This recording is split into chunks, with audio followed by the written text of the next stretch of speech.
নমস্কাৰ আপোনালোকে চাবলৈ আৰম্ভ কৰিছে নিউজ নাও আৰু মই অনুপম বৰা। আজিৰ পৰা ৰাজ্যৰ প্ৰথম পৰ্যায়ৰ পঞ্চায়ত নিৰ্বাচন ভোট গ্ৰহণ প্ৰক্ৰিয়া আৰম্ভ হৈছে। নিউজ নাওৰ এক বিশেষ প্ৰতিবেদন।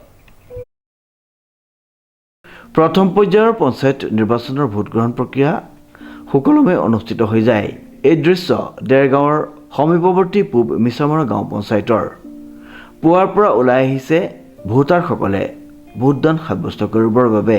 সকলোৱে সুন্দৰকৈ শাৰী পাতি ভোটদান কৰা পৰিলক্ষিত হ'ল। এইবাৰ প্ৰথম ৰাজনীতিৰ পথাৰত মই আগবাঢ়িছোঁ। মোৰ সকলো সতীৰ্থই মোক আগুৱাই দিছে, সেইকাৰণে মই মৃণাল শইকীয়া ডাঙৰীয়া বিশেষকৈ তেওঁ বহুত হেৰি কৰিছে, মোক বহুত ছাপোৰ্ট কৰে আৰু গোটেই ৰাইজে মোক ছাপোৰ্ট কৰিছে, সেইকাৰণে মই আগবাঢ়ি আহিছোঁ। কিমান আশাবাদী? মই বহুত আশাবাদী, মই জিকিমেই। 1994 চনৰ ভাৰতীয় জনতা পাৰ্টিৰ পৰা আজি পৰ্যায়লৈকে কিন্তু দেৰিকৈ আপুনি নিজে প্ৰাৰ্থী নহয়, ৰাইজৰ দাবীত আপুনি হয় হয়, মই ৰাইজৰ দাবী মানি লৈছোঁ, সেইকাৰণে আগবাঢ়ি আহিছোঁ। ভোটাৰসকলক কি ক'ব ইমান দিনে ঘূৰিলে মেলিলে সমগ্ৰ ভোটাৰক? ভোটাৰক মই ধন্যবাদ দিম। তেওঁলোক সকলো মোৰ লগত ওলাই আহিছে, প্ৰায়ভাগে মোৰ লগত কেম্পেইনিঙত গৈছে আৰু তেখেতসকললৈ মোৰ বহুত ধন্যবাদ আছে। আচলতে ভালেই লাগিছে। পুৱাই দেখিছোঁ যে ৰাইজৰ সমাগম যথেষ্ট, ৰাইজ উৎসাহিত হৈছে। আৰু আমাৰ লক্ষ্য এটাই যে কিমান বেছি নিজৰ ভোটদানৰ অধিকাৰ সাব্যস্ত কৰিব পৰা যায়, আৰু যিমানেই বেছি সাব্যস্ত ভোটদান কৰে সিমানেই আমাৰ কাৰণে শুভ লক্ষণ। পুৱাই ওলাই আহিছে যথেষ্ট সংখ্যক লোক পুৱাই ওলাই আহিছে। যে আপোনালোকে দেখিছে যে এতিয়া প্ৰায় 10 মিনিট হৈছে, 10 মিনিটতে লাইন যথেষ্ট দীঘল লাইন হৈছে। আপুনিও শাৰী পাতি সাধাৰণ ভোটাৰৰ দৰে ভোট দিলেহি? হয়, আচলতে সেইটো আমাৰ এজন নাগৰিকৰ কৰ্তব্য যে যেনেধৰণে শাৰী পাতি থাকে সকলোৱে একেলগে, সেই নিয়ম শৃংখলা মানি তেনেধৰণে ভোট প্ৰদান কৰাটো আমাৰ এটা কৰ্তব্য। এইকেইদিনত সমগ্ৰ ভোটাৰ হৈ পেলাই যিহেতু প্ৰাৰ্থী বুলি সমগ্ৰ ভোটাৰ হৈ কি ক'ব শেষত? মই সমগ্ৰ ভোটাৰকে এটাই আহ্বান জনাব বিচাৰিছোঁ যে তেখেতসকলে যাতে সোনকালে ওলাই আহি নিজৰ ভোটদান সাব্যস্ত কৰে, কাৰণ এটা ভোট তেখেতসকলৰ যি অধিকাৰ, সেই অধিকাৰ যাতে তেওঁলোকে কেতিয়াও পালন নকৰাকৈ নাথাকে। নাই, আজি খুব ভাল লাগিছে। আচলতে মই ভবা নাই এনেকুৱা সঁহাৰি পাম বুলি। আচলতে আমাৰ ৱাৰ্ডৰ সকলো লোকে ভাল সহায় দিছে।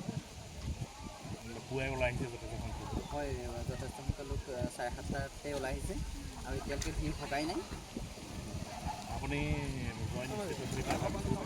নাই, মই জয় নিশ্চিত বুলি নকওঁ। আচলতে ৰাইজে মোক আশীৰ্বাদ কৰিছে, যদি ৰাইজৰ আশীৰ্বাদ পাওঁ মোৰ জয় হ'ব।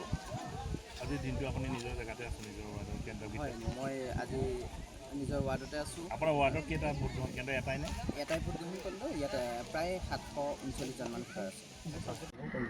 অনুভৱ মানে গণতান্ত্ৰিক অধিকাৰ, আমাৰ গণতান্ত্ৰিক অধিকাৰ সাব্যস্ত কৰি অৱশ্যেই গৌৰৱান্বিত ফিল কৰিছোঁ। আৰু এইবাৰ যিহেতু মোৰ স্বামী এইবাৰ নিজৰ প্ৰাৰ্থিত্ব দান কৰিছে, গতিকে ৰাইজৰ ওপৰত নিৰ্ভৰ কৰিছে আৰু তেওঁ মানে ভৱিষ্যতটো, গতিকে মই নিজেতো গৌৰৱ অনুভৱেই কৰিছোঁ। দেখা যায় যে তেখেতে দীঘলীয়া শাৰীত নিজে অংশগ্ৰহণ কৰি ইচ্ছাৰ কাৰণে আগলৈ গৈ ভোট, কিন্তু ৰাইজৰ লগত শাৰী পাতি ভোট দিছেগৈ। কিন্তু আপোনালোকে দেখিছে বিগত সময়ছোৱা সুদীৰ্ঘ কালছোৱা যে তেখেতে ৰাইজৰ লগতেই থাকি, ৰাইজৰ মাজতেই থাকি এজন হৈ তেওঁ ইমান দিনে ৰাইজৰ সেৱা কৰি আহিছে। গতিকে আজি নিশ্চয় তেওঁ ৰাইজৰ লগতেই থাকিব, গতিকে একাকাৰ হৈয়ে তেওঁ নিজৰ কৰ্ম কৰি যাব।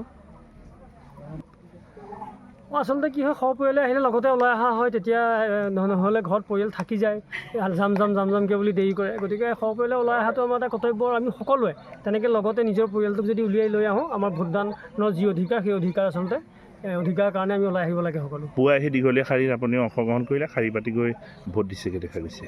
সেইটো আমাৰ যিহেতু আমি সকলো সমান, গতিকে ৰাইজে যিহেতু মোতকৈ আগতে আহিও বহুতসকলে তাতে লাইন পাতি আছে, গতিকে ময়ো সেই লাইনৰ মতে খাৰা হৈ তেখেতসকলৰ লগে লগে ভোট দিলে। আচলতে সেইটোৱে মই যিহেতু আজি ভোটাৰ হিচাপে সেইটো মোৰ কৰ্তব্য আৰু দায়িত্ব। শান্তি শৃংখলা বজাই ৰাখি কেনেদৰে সকলো ভোটাৰৰ উদ্দেশ্যে সামৰণি কি ক'ব? আচলতে কি হৈছে যে ভোটদানটো যিটো সেইটো আমাৰ এটা অধিকাৰ, সকলো ব্যক্তিৰে এটা অধিকাৰ, নাগৰিকৰ অধিকাৰ। গতিকে আমি সকলোৱে শান্তি শৃংখলা বজাই ৰাখি এই কিবাকিবি দল মত নিৰ্বিশেষে আমি সকলোৱে এক হৈ পেলাই আমি আগবাঢ়ি যাব লাগে। এইটো এটা আমাৰ সমাজৰ কাৰণে, আমাৰ ৰাজ্যৰ কাৰণে, আমাৰ দেশৰ কাৰণে আচলতে এইটো এটা শুভ লক্ষণ হয়। নৱজ্যোতি ভৰালীৰ ৰিপৰ্ট, নিউজ নাও।